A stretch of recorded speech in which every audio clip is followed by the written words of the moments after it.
Hello, this is Dr. Mike, and we are talking today about chapter 12, which is entitled Working and Relaxing.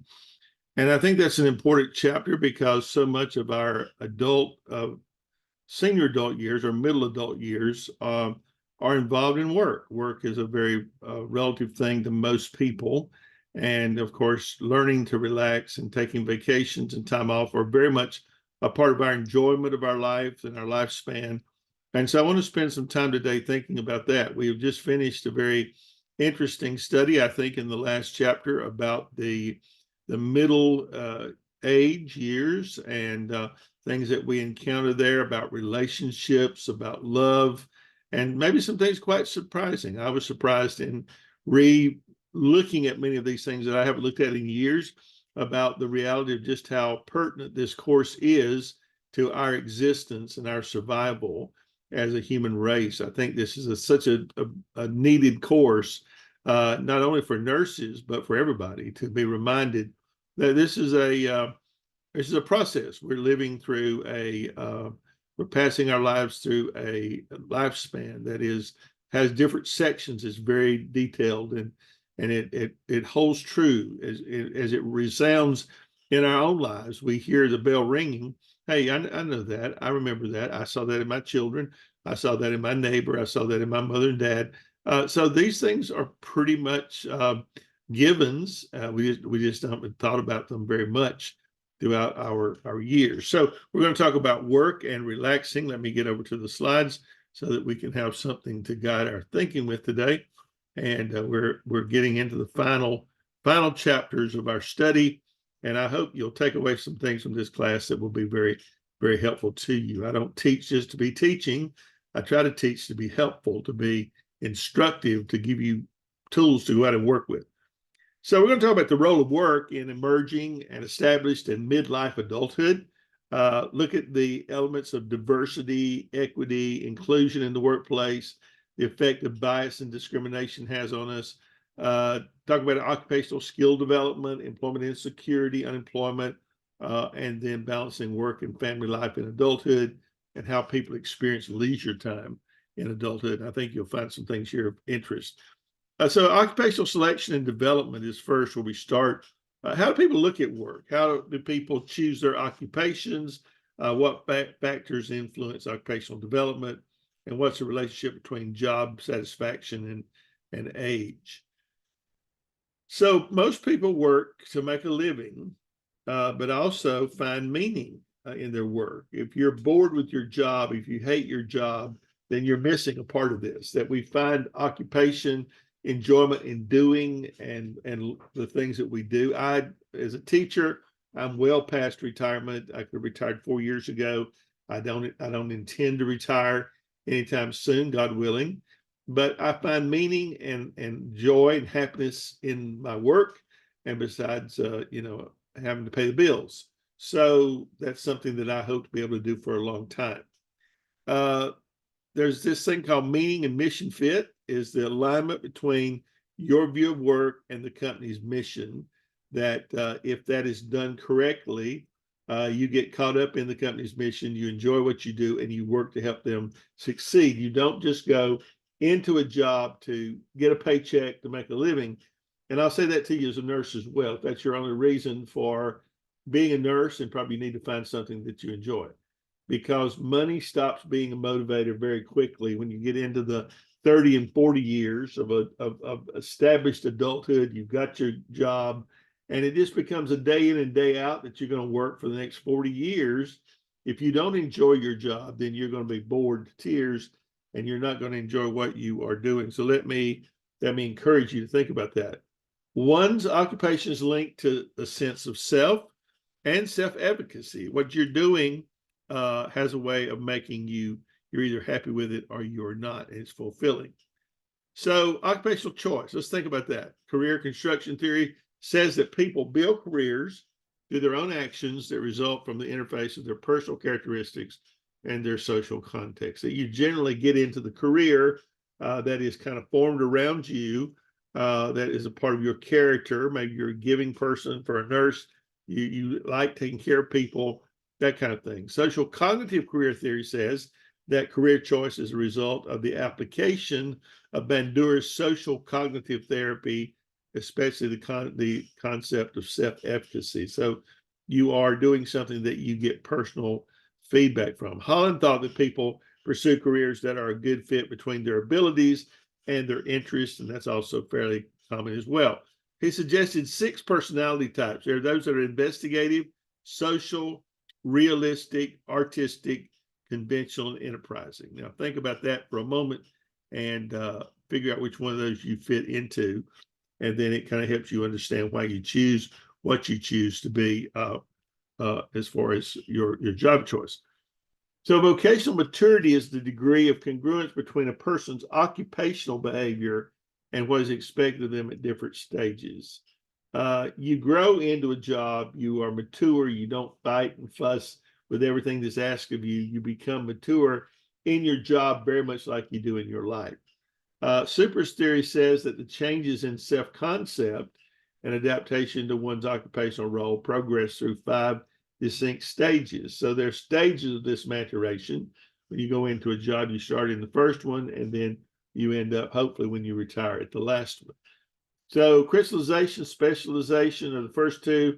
Those things happen in adolescence, the remainder in adulthood. So those are the beginnings of career. You think about, maybe you want to be a fireman, you want to be a lawyer, you want to be a nurse.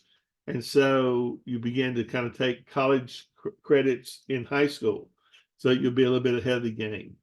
So that would be in this early adolescent stage. The implementation task is when people take a series of temporary jobs because they want to learn firsthand about job roles and possible career roles. The stabilization task begins with selecting a specific occupation and continue as a person contributes, confirms the occupational choice that they've made. So you try some things, you volunteer, and you keep moving in that direction. So maybe after you volunteered, you take a job in a nursing home working as an SDNA, or you take it as a medical assistant, whatever it is, you're moving toward that ultimate goal in medical career. And then these things kind of consolidate through the rest of the person's working life as they advance on that career ladder. So that's one theory of how you get into your career. Super's theory talked about the developmental stages. These stages, adult stages, overlap with 4 developmental stages. Exploratory, 15 to 24, you're kind of exploring to see what you like to do. Establishment, 24 to 44. Maintenance, 45 to 64, and decline, 65 to be in. As we stay in a career or career changes, we cycle and recycle through the task and the stages, and we learn to do what we need to do.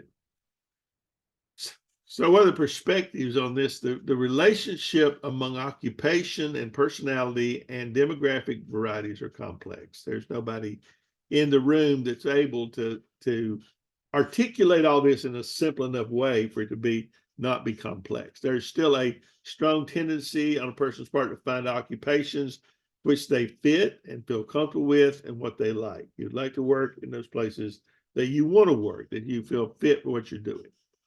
Social cognitive career therapy and related theories are increasingly used as frameworks for career counselors and life coaches to help identify and select first occupants and later occupational shifts. So this social cognitive theory shows how to do that. You can use a framework to place people and to figure out what their career objectives are. Employability maps, skills mapping a way to help people identify job skills that they're in demand for that maybe they don't know that they have.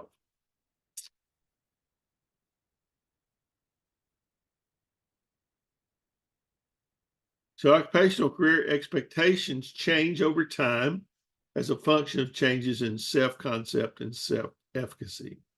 Interests change when we see our occupation as a poor fit, require more education. We realize that we're going to have more education to finish this job. It doesn't fit us. And then the reality shock is that what we learned during training does not transfer directly into the real world. Jobs expect of us or needs to perform the job well. Those are the things that are important. We need to be able to work. So look through your activity of that. And then we have mentors and coaches. Those are 2 roles. that you see quite often. A mentor is a combination of a teacher, a sponsor, a model, a counselor who facilitates on-the-job learning. So when you go into a factory, if you take a job putting in gas tanks, like I did at BMW, you have someone there teaching you to put in gas tanks. Be sure you hook up everything correctly. Make sure you put the tank in the right direction. Make sure the line keeps running. Those are mentors.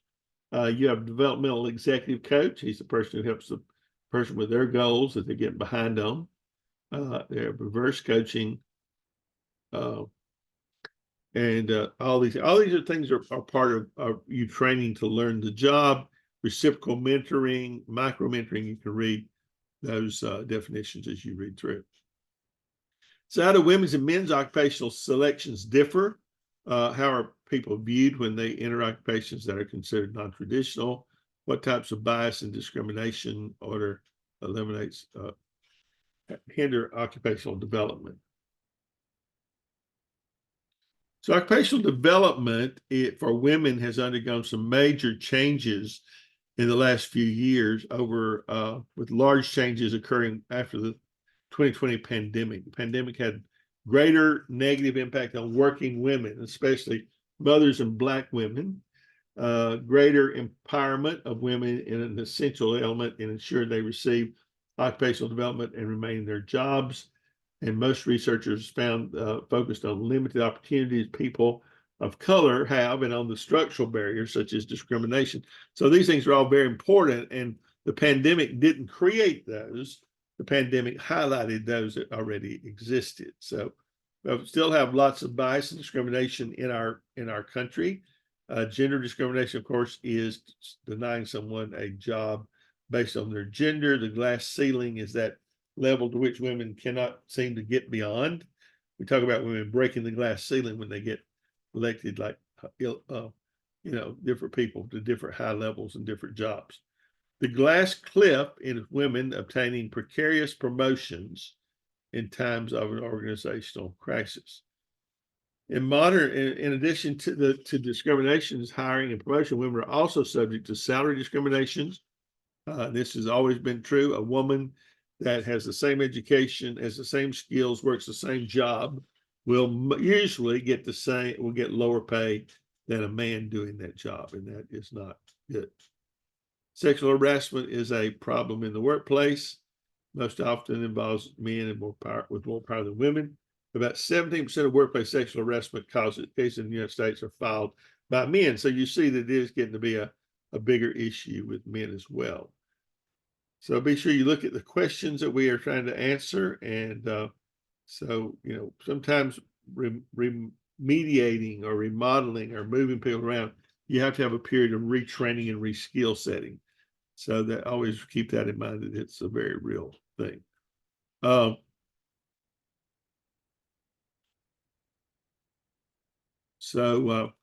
Occupational insecurity. This is a big deal within the United States. Many people lose their job, especially in their 50s. If you lose your job in your 50s, it's going to be very difficult to find a job that's similar to that one or at that level. People lose their jobs for any number of things, but the company really wants you to have an education. It will, sometimes it removes people to hire somebody with a better education that could do a better job of fielding answers and problems with the job.